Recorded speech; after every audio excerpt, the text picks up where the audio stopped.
If you're considering freelancing, then you're in the right place because I'm going to share with you 5 important things that will make your start a bit easier. So, why should you listen to me? That's a great question. I'm someone who quit my corporate job after having a baby due to the lack of flexibility 9 to 5 offers. And after which, I still decided I want to work, and freelancing turned out to be the best decision ever since. And fast forward today, I am a freelance social media manager, and I've been doing this for about 8 months. And I handle a couple of clients, say 4 to 5 full management clients, because I only work for 6 to 7 hours on weekdays. So, in this video, I'm going to share the exact 5 things that helped me get started.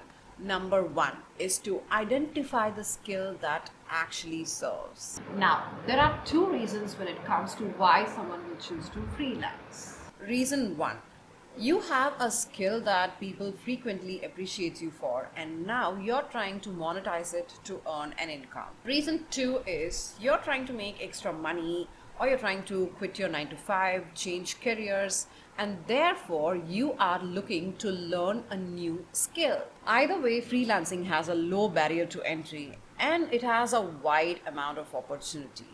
But it is essential that you pick a skill that adds value to a business. For example, if you're a video editor, then think about who might need your service. Right now, anybody that runs a business needs an editor. A YouTuber, a wedding planner, a creator, a coach, anybody that has a business on the internet might need a video editor. And if you're still figuring out what to offer, you can Google top freelancing skills in 2025 and you can see what skills are listed there and what aligns with your interest and strength. So this is my opinion. If you put in 20 to 30 hours into learning a skill, you're done with the basics. That is all it requires for you to start freelancing. After which it only takes you to practice and to perfect the basics that you've learned, which eventually will come along when you practice.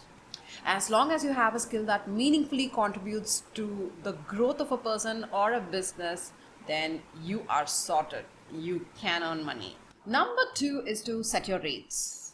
It can be very tempting to undercharge to attract clients, especially when you're starting and when you don't have any clients. But this is only going to push you to a point of exhaustion. And when you look back, you're going to realize, did I do all of that for a very little amount of money? Remember, your time and skills are valuable. So charge your worth. Charge for the time you save for your clients.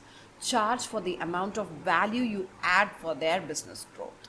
Charge for all the tools and softwares that you use to contribute to the growth of their business. And of course, you cannot charge equivalent to a person who has 5 years of experience and a winning portfolio. But you can always charge fair. So you can sort this out by doing a research in your industry standards. You can go up to places like Fiverr, Upwork to see what other people are charging and what is the quality of work that they do versus what they have charged in order to attract clients, how many reviews they have. So more reviews meaning more experience, less reviews meaning they are either starting or they are new to the platform. So you have to do all of this in order to get your pricing sorted. For example, as a social media manager in my niche, we charge in terms of projects or on monthly retainers. Projects are nothing but the consultations, one-time projects, calendars, and strategy. Whereas monthly retainers are the month-on-month production that you do for the client along with the management of the account itself. Another thing that you can do is you can directly ask your seniors in your niche for an approximate rates. They will always be happy to help. Number 3 is to build a portfolio for yourself. It is very important to create a portfolio showcasing your best work in order to get clients. If you're just starting out and if you don't have clients' projects to add in your portfolio, consider doing a free collaboration with your friends, family, or a relative to get some samples to add to your portfolio. Alternatively, this is what a lot of people do. They treat themselves like a client. For example, if you're a graphic designer, you can design some stunning carousels and post it on Instagram and use that as a portfolio. Whatever is the result or the outcome of that will serve as a portfolio. Let's say you're not using Instagram, which is of course a rare case. You can design a thumbnail and probably record the entire process of your design and post it on YouTube. If you're a social media manager, you can start growing your own social media account on one of the platforms and use that as a portfolio. Essentially, your portfolio should include samples of your work, the mocks, the design samples, analytics, all of that. Then comes the USP. What differentiates you from the rest of your competition? It can be an express delivery or an end-to-end management, whatever suits your business and niche. Third thing is the rate, monthly retainers or project-based rates, how you charge. And finally comes the contact details. How should someone get in touch with you for work? You need to leave all your active socials and contact details there. So I have a free portfolio sample link that you can use, and it's given in the description. Do check that out. We are living in the best era for freelancers because we have Canva. Canva has a lot of editable templates that can be tweaked and customized to suit your requirements. You can use that for your portfolio. Number 4, system and time management. I cannot tell you how important it is for you to set up a system right from the very beginning.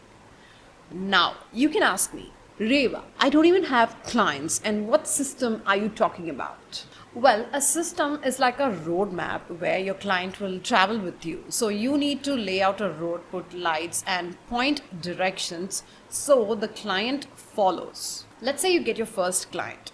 In order for you to work with them, you need to know a bit about them, right? So how will you get all those details? You can have a questionnaire or a Google form or a doc set already, so you can just send it to them and collect all those details. Likewise, you need a system in place to onboard their assets such as logo, brand guidelines, etc. And for contracts, if you have something pre-made, it will be easy for you to send it to them and get it signed.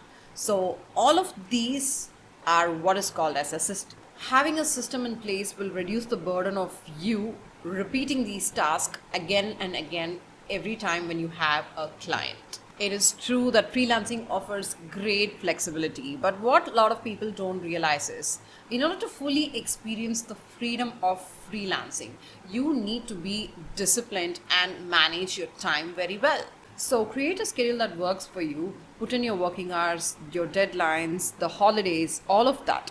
Use tools like calendars to stay organized and to stay ahead of your schedule. Number 5, network and market yourself. You are not going to create an interesting portfolio, put it on your socials and pray for clients. That is not a strategy. The concept of I don't sell, I only attract does not work for everyone, especially beginners.